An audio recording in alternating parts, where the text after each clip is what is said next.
Assalamualaikum warahmatullahi wabarakatuh.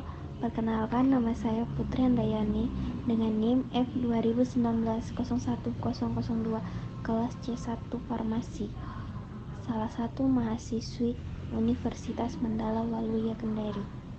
Baik, di sini saya akan menjelaskan tentang hubungan struktur obat antibiotik. Yang pertama, kita harus tahu apa itu antibiotik. Antibiotik adalah senyawa kimia yang dihasilkan oleh mikroorganisme yang memiliki kemampuan menghambat pertumbuhan atau mematikan mikroorganisme. Pada awalnya, antibiotik diisolasi dari mikroorganisme, dan dalam perkembangannya, antibiotik kemudian diproduksi massa melalui sintesa kimia. Baik, lanjut. Antibiotik turunan penisilin. Penisilin merupakan antibiotik paling penting yang pertama kali diekstraksi dari Penicillium notatum.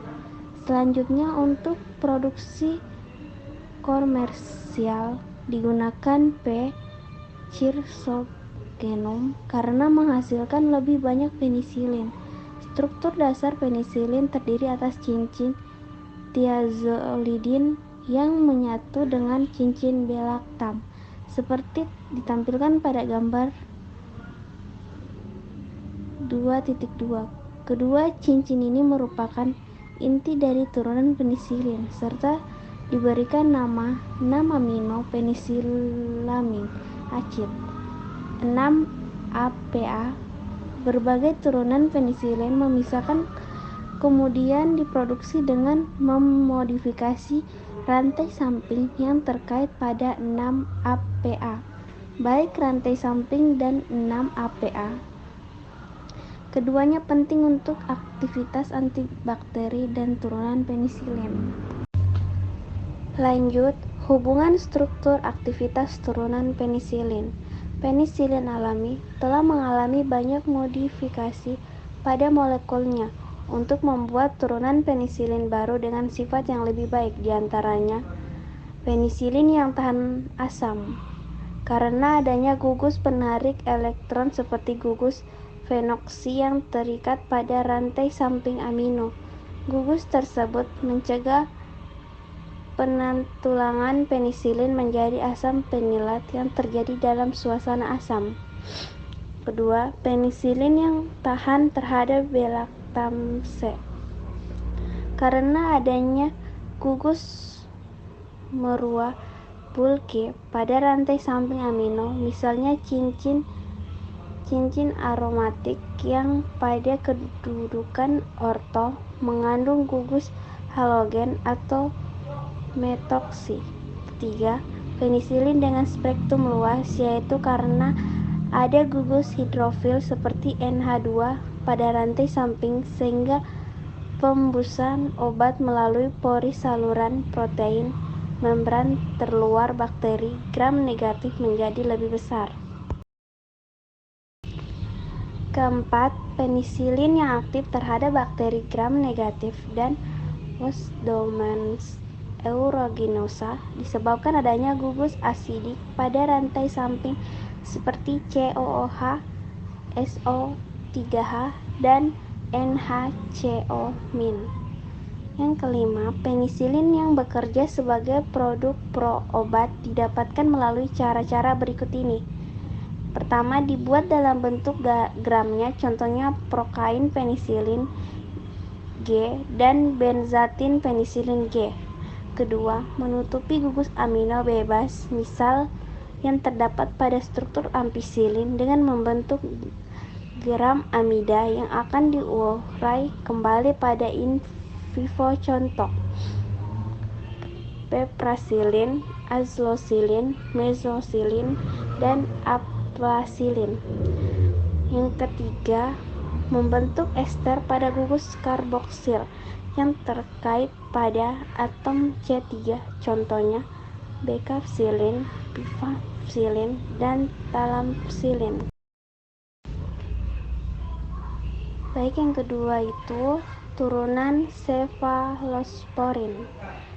Cefalosporin pertama kali diekstraksi dari jamur Cephalosporium astreminum pada tahun 1948 oleh Proteus Newton dan Abraham pada tahun 1953.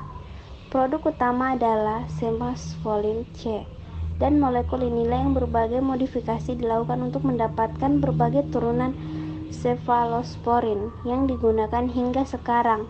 Adapun struktur kimia dari cephalosporin C ditampilkan pada gambar 2.3 sebagai berikut. Baik, lanjut penggolongan cephalosporin. Turunan cephalosporin dapat dikelompokkan berdasarkan struktur kimia, penggunaan klinis, spektrum antibakteri, dan ketahanan terhadap penisilin, yakni semastfolin yang diberikan secara oral, safeksin, cefadrin, dan cefaklor. Cephalosporin yang diberikan secara parenteral, cefarotin, cefasteril, cefazodon. Turunan ini sensitif terhadap belactamse. Cephalosporin yang resisten terhadap belactamse dan diberikan secara parenteral, cefoxim, cefalmanadol, cefolixin. Cephalosporin yang tidak stabil secara metabolis, cefalotin dan cefafrin. Baik, lanjut. Hubungan struktur dan aktivitas turunan cephalosporin adalah sebagai berikut. Yang pertama, turunan cephalosporin memiliki struktur inti yang sama, kecuali pada rantai samping pada posisi C7 dan C3. Modifikasi substituen pada C3 dilakukan untuk mendapatkan sifat fisika kimia yang lebih baik, dan modifikasi substansi pada posisi C7 untuk mengubah spektrum aktivitasnya. Yang kedua, adanya gugus pendorong elektron pada posisi C3 dapat meningkatkan aktivitas antibakteri. Ketiga, aktivitas biologis sangat bergantung pada rantai samping yang terikat pada posisi C7. Substitusi menggugus motoksik pada posisi C7 seperti pada cefamisim dapat meningkatkan ketahanan terhadap belactam. 4. Penggantian esosterik dari atom S pada cincin dihidrosim dengan atom O menghasilkan oxafemisim atau oxafem, menunjukkan spektrum antibakteri yang lebih luas.